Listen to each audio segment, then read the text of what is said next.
It is 2021 and everybody and their mother has a brand new gaming PC, and sometimes you feel like you are falling behind. So today we're going to make sure that your 1985 grandma's machine doesn't turn into a big old dumpster fire. Stay tuned and I'm going to help you get your PC looking brand new. Understand you soon, it won't be long. Keep on, keep running.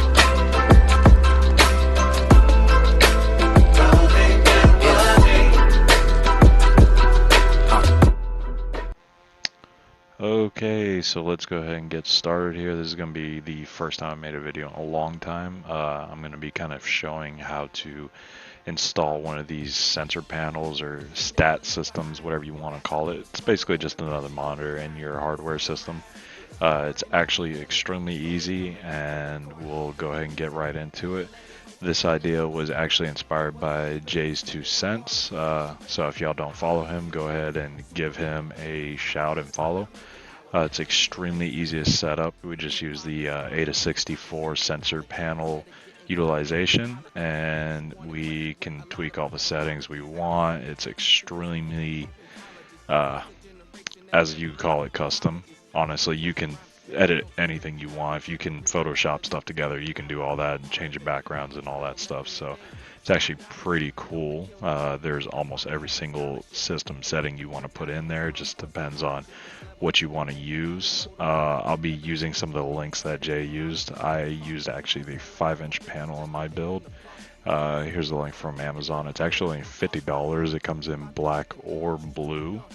It's just a regular Raspberry Pi 4 touchscreen, which I didn't even know was touchscreen, but you know, if you were fancying the touchscreen, that's also something else that you can do. It is a 800 by 480 LCD screen, and also I purchased these two cables. One's a USB terminated header for the motherboard, so it just turns on, powers on with the PC, which you will need some power, and then the other is a 90-degree HDMI just for ease of installation. I got both of these add-ons just to make it a little bit easier for my case, which is a Thermaltake P3.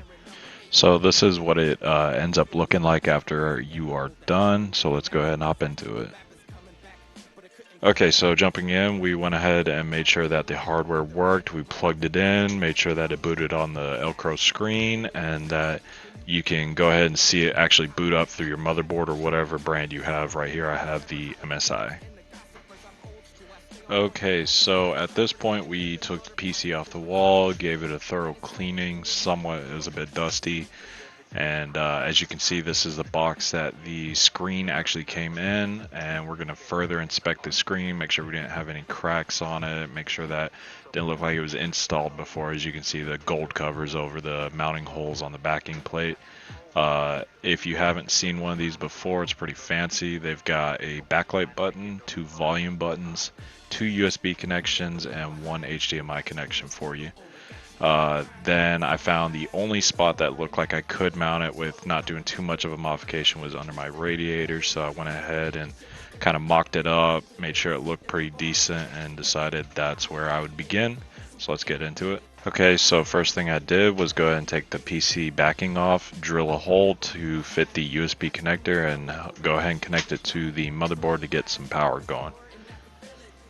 With all projects, you run into slight problems. I actually ended up using one of the adapters and some of the mounting screws, as you can see here, and actually drilled the hole on the right side for the USB instead. There's a little bit of play, but this thing is actually not going to go anywhere, so I'm pretty happy with the end result. So after getting the mounting situation with the screws and everything, you can kind of see here's the final mock-up result before we finish, and then all I gotta do is feed the HDMI cable. So one more final check before we put the computer case back together. We went ahead and did a boot, making sure that Windows would post. And as you can see, the no signal came up, so we know we got power. You can see that the motherboard logo shows, meaning that it's going to attempt to post now. And finally, Windows screen pops up. That means we are all okay, everyone. I hope that y'all enjoyed this tutorial. Here is my end result. Share yours in the comments or descriptions below, and go ahead and click that subscribe and like button. Thanks.